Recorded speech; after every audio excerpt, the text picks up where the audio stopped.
So in almost every service here, I mention the core belief in the Moravian Church that God chose to live a life just like each of us, and in doing so blesses and changes every aspect of our lives. Everything from stubbing your toe to experiencing joy and grief, all of that is changed because God chose to experience that moment. In many ways, that's the miracle of the incarnation, God becoming flesh.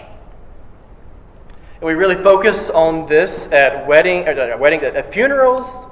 We focus on it during Holy Week, and we really focus on it at Christmas a lot, and Easter as well. We believe that every aspect, every moment, every detail of our lives is changed because the Creator became a creation, became a created one, just like you and me. And experiencing every moment of our lives includes heartbreak, even though that's not something that we really think about Jesus experiencing, but is relatively common for us. Like, I doubt anyone in this room can think of anyone who has never experienced heartbreak before. And today we look at and witness the heartbreak of God. And today's passage only makes sense when we look at it in the larger context of what's been happening around it. This is happening on Tuesday of the last week of Jesus' life. On Sunday, he rode into Jerusalem on a donkey with the crowds crying, "Hosanna," like he almost had them in a fever pitch during that triumphal entry, and it was an amazing moment. Then on Monday, he comes back, and he cleanses the temple, as we talked about last week. He also curses the fig tree. On Tuesday, he comes back to the temple. They see the fig tree that's withered, and there's the whole explanation about that. But basically, everything between that moment with the fig tree and this passage is Jesus being interrogated and antagonized by just about every group of status in Jerusalem. The Sadducees, the Pharisees, the Herodians did not play well together. They did not like each other. But on this day, for most of this day, they band together and they cooperate to try to beat Jesus,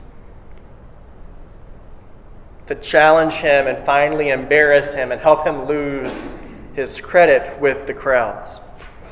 And no matter how they challenged him, no matter how they tried to stack the deck into their favor, no matter how many disingenuous questions they asked Jesus, they lost every one of those interactions. And our passage for today is Jesus getting the last word. This is Jesus ending that sequence of interrogation.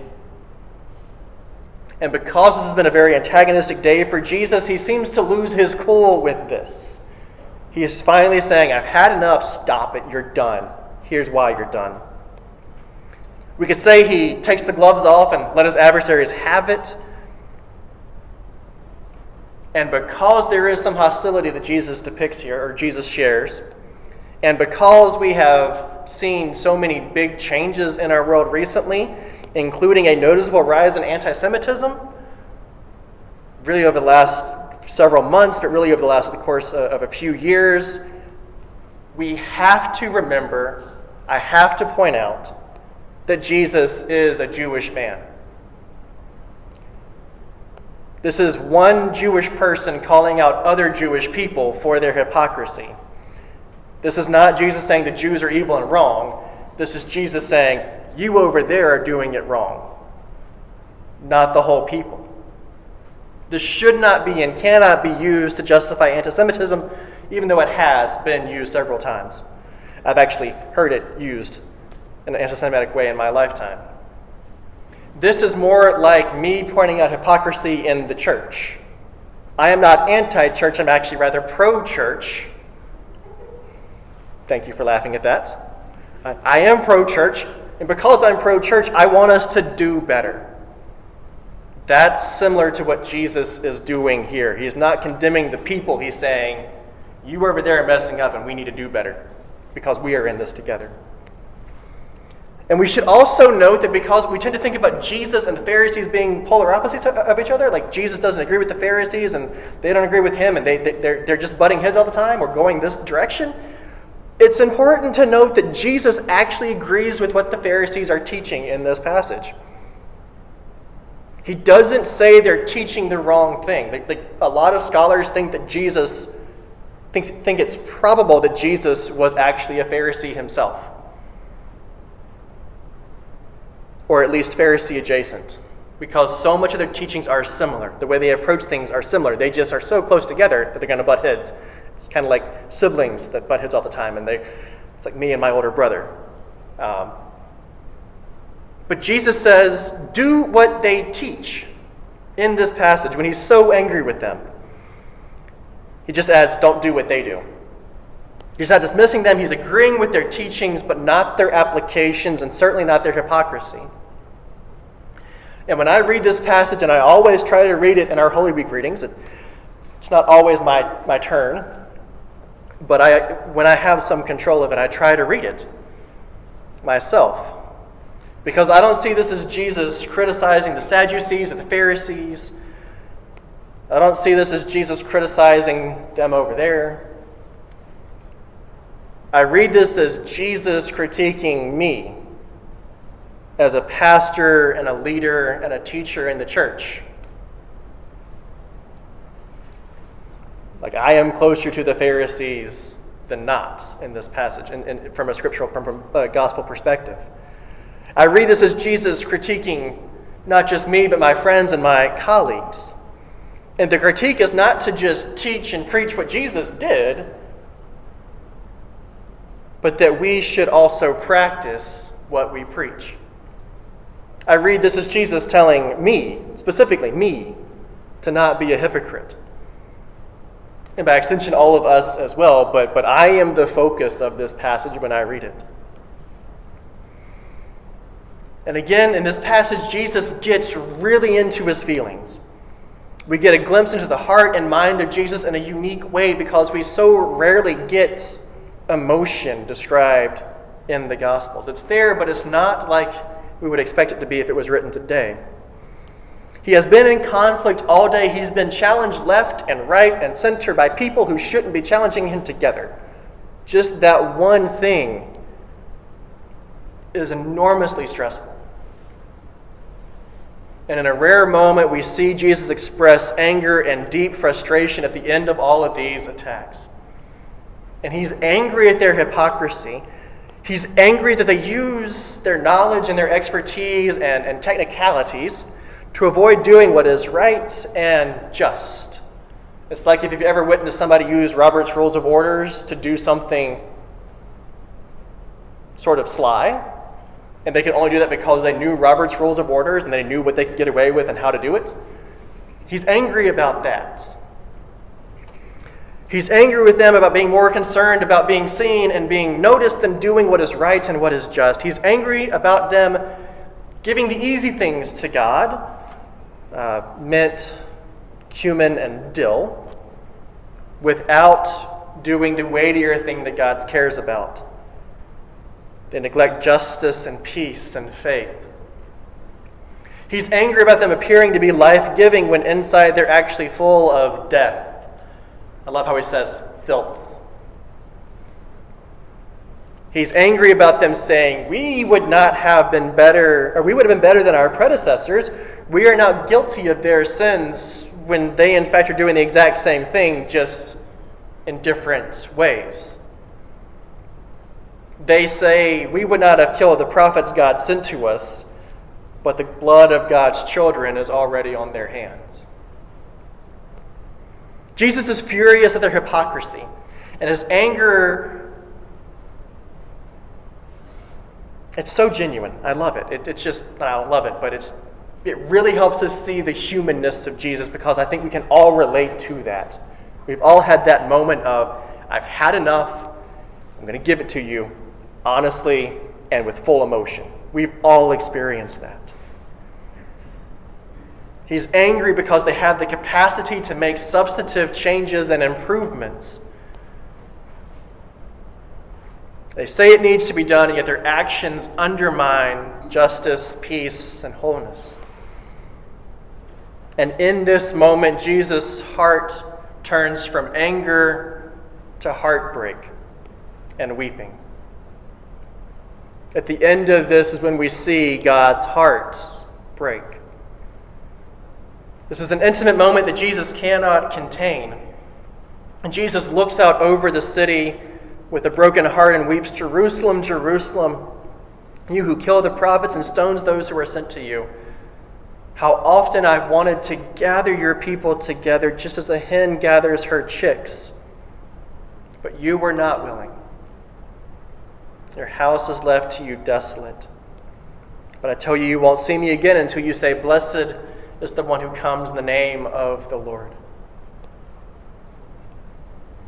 The heart of God breaks because even though God always offers protection and security, especially to the vulnerable, we suffer because we're not willing to rest under the wings of our divine mother. And I can only imagine what a mother feels when she sees her children choose to ignore her and they suffer because of it. Or even worse, when they choose to ignore her and cause other of her children to suffer. I can only imagine what that's like, but it seems like heartbreak is the right word to describe that.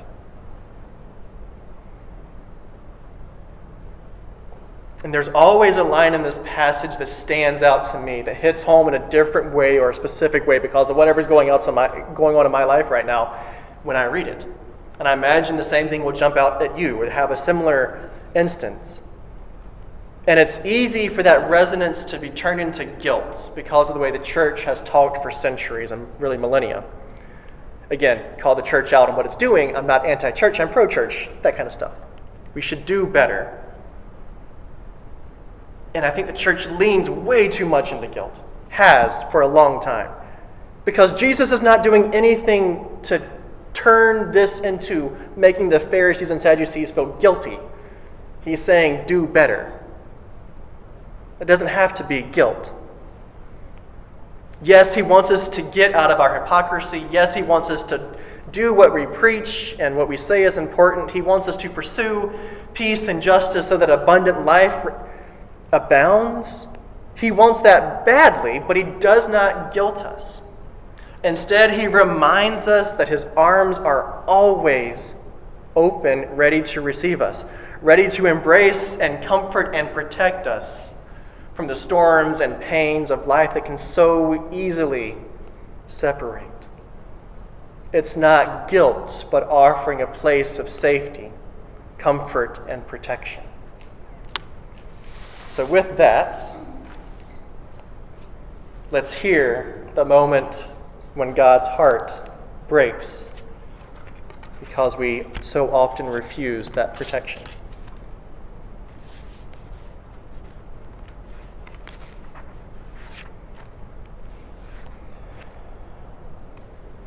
Then Jesus said to the crowds and to his disciples, "The scribes and the Pharisees sit on Moses' seat. Therefore do whatever they teach you and follow it. But do not do as they do, for they do not practice what they teach.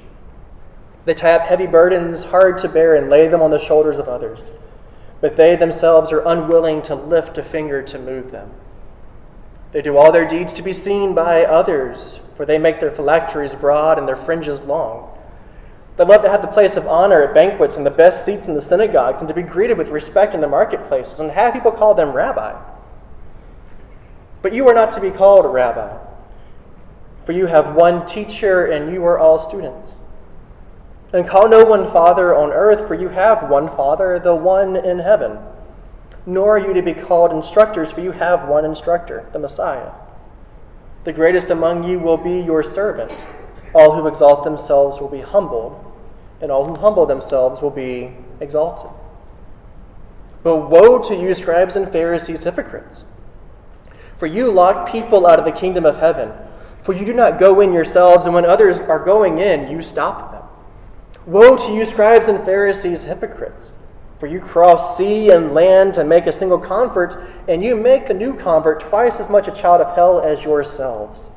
Woe to you, blind guides, who say, whoever swears by the sanctuary is bound by nothing, but whoever swears by the gold of the sanctuary is bound by the oath. You blind fools! For which is greater, the gold or the sanctuary that has made the gold sacred? And you say, whoever swears by the altar is bound by nothing, but whoever swears by the gift that is on the altar is bound by the oath. How blind are you? For which is greater, the gift or the altar that makes the gift sacred? So whoever swears by the altar swears by it and by everything on it. And whoever swears by the sanctuary swears by it and by the one who dwells in it. And whoever swears by the heavens swears by the throne of God and by the one who is seated upon it. Woe to you, scribes and Pharisees, hypocrites! For you tithe mint and dill and cumin, and have neglected the weightier matters of the law, justice and mercy and faith. It is these you ought to have practiced, without neglecting the others. You blind guides, you strain out the gnat, but swallow a camel. Woe to you, scribes and Pharisees, hypocrites! For you clean the outside of the cup and of the plate, but inside they are full of greed and self-indulgence. You blind Pharisee, first clean the inside of the cup, so that the outside may also become clean. Woe to you, scribes and Pharisees, hypocrites! For you are like whitewashed tombs, which on the outside look beautiful, but inside are full of the bones of the dead and all kinds of filth. So you also on the outside look righteous to others, but inside you are full of hypocrisy and lawlessness. Woe to you, scribes and Pharisees, hypocrites! For you build the tombs of the prophets and decorate the graves of the righteous, and you say, if we had lived in the days of our ancestors, we would not have taken part with them in the shedding of the blood of the prophets. Thus you testify against yourselves that you are descendants of those who murdered the prophets. Fill up then the measure of your ancestors. You snakes, you brood of vipers, how can you escape being sentenced to hell? Therefore I send you prophets and sages and scribes, some of whom you will kill and crucify, and some you will flog in your synagogues and pursue from town to town, so that upon you may come all the righteous blood shed on the earth, from the blood of righteous Abel to the blood of Zechariah, son of Berechiah, whom you murdered between the sanctuary and the altar. Truly, I tell you, all this will come upon this generation. Jerusalem, Jerusalem, the city that kills the prophets and stones those who are sent to it. How often have I desired to gather your children together, as a hen gathers her brood under her wings, and you were not willing. See, your house is left to you desolate. For I tell you, you will not see me again until you say, blessed is the one who comes in the name of the Lord.